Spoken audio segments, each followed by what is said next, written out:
Hey kids, Grandpa here. On the road again, just driving out of Wisconsin, getting ready to head down. I guess the route I'm taking is going to take me around Chicago. Continue on I-94 East for 124 miles. And then I'm going from Wisconsin east, then down to Chicago, then down to Indianapolis, and then over to Ohio. And for those people that had contacted me, apparently my phone was having some issue yesterday. I wasn't getting internet and able to do a lot with it for some reason, and I ran the battery out and shut it down last night, and this morning everything seems to be back to normal again. So I don't know what caused that, but some weird, I think maybe coming back through Canada or something triggered it. I don't know what happened, but it's working now. I got done just a little bit ago.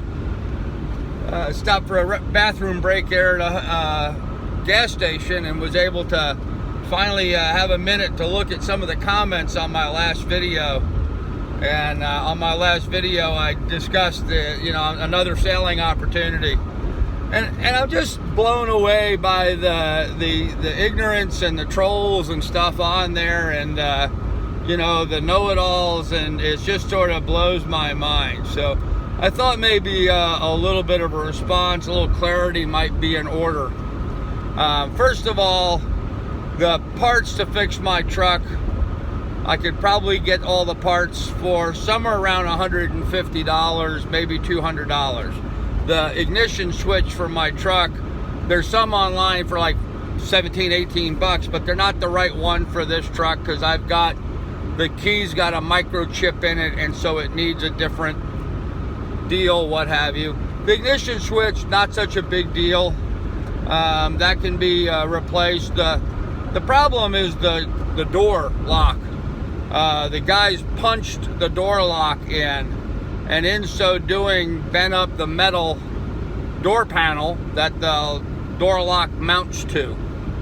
And so there's some metal work there that's going to need to be, I guess, pounded back out, and I'm not my skill set. Auto body work is not my skill set, and in fact is, replacing a lock mechanism on the steering column, I've never had to do that. I'm okay with tinkering around with a diesel engine, but some of this kind of stuff, there's certain clips and stuff that are unique and specific to the vehicle, and I guess if I had the time, I'd stop and watch a YouTube video on how to do it, and I may in fact do that, and I may replace it myself. But for those people that say, oh well, I got online and I looked it up and you can get the parts for this, yeah, but you can get the parts, but you're not going to do the body work, and you're not going to replace it for that kind of money. So it's just kind of ridiculous. And then for all the other people saying that because I put another sailing opportunity up that I'm e-begging, guys, I'm offering quid pro quo. I'm offering a week's vacation out on the boat with me in exchange for $500. Now, if you don't think that's a great deal, then just move along. You shouldn't be watching sailing channels because you're clueless about what kind of a deal that is. Bob from Sailing Doodles, he's going to take his boat and sail it around to Thailand. He's offering for people to jump on his boat, and I guess that's okay. Although, he doesn't own the boat, and we have no idea what kind of condition his boat's in either, but somehow that's okay. But I'm e-begging because I make the same offer to somebody. Same offer, okay? Come on board, be crew, share your expenses. Except I'm offering it for $500 a week, so that's like what, $70-something a day? Not $150 a day. I'm half the price that Bob's charging, but I'm the bad guy. Folks, you're idiots if that's what your thinking is. So I don't know what's wrong with some people that they got to get on a YouTube channel. I guess there's just something fundamentally negative going on in their life, that they see somebody who's yes, pushing the envelope, trying to make something happen in my life, and there's some people that just can't handle that for some reason. Their life sucks, and they got to just slap down anybody that's trying to do something outside of the norm. So, because you gotta toe the line. You got to be the same as everybody else. You can't do anything that would be better than somebody else, or how dare I think that I'm going to go down and buy a sailboat and go sailing, you know? Just because they don't have the cojones to try to do the same thing like I'm doing for whatever reason. I don't know. It's ignorant. So, yes, I am trying to raise some money for two things. If you watched the video, by the way, you would have noticed there was two items I was talking about. One is the truck repairs. The second item is the boat that I'm looking at buying. The two boats I'm looking at buying, both of which are on the hard. Marinas don't pick up your boat and put it back in the water for free. In fact, they charge $500-600, which is 100% of what I'm trying to raise, in order to do that, to put your boat in. And no, just because the people trying to sell the boat are trying to sell it, they're not going to pay for the boat to go back in the water. You're buying the boat as is, where is on the hard. Some guy got in there and said, oh, the guy selling the boat should put it in the water for you. Well, one of the guys that's selling the boats over on the West Coast and the boats on the East Coast, the other guy's in Europe. So no, they're not going to pay for the boat to be put back in the water, and to assume that they would is just ridiculous. So I don't know where that guy was coming from. It just amazes me that people want to have to get on and comment. And of course, everyone's, it's got to be so damn negative and stuff. It's just, come on, people. If you don't want to contribute, that's fine. Move along. If you don't want to be part of something cool and successful, that's fine. Move along. I just, I'm flabbergasted by how ridiculous some of these people are. Of course, I know you guys, my regular fans, you see through all that. You know better. You're not going to be that disturbed by it. But there's just so many people out there that must have really suck-ass lives that they've got to try to tear down somebody else. It's just amazing. Anyhow, we're doing great. Lily and I are having a great time. I had a wonderful night last night with Austin and his friends in his apartment in Wisconsin. Really nice folks. Had a wonderful chicken dinner last night. Winter chicken dinner, man. That was awesome. And they tolerated Miss Lily. She's still trying to learn about how to be around other people.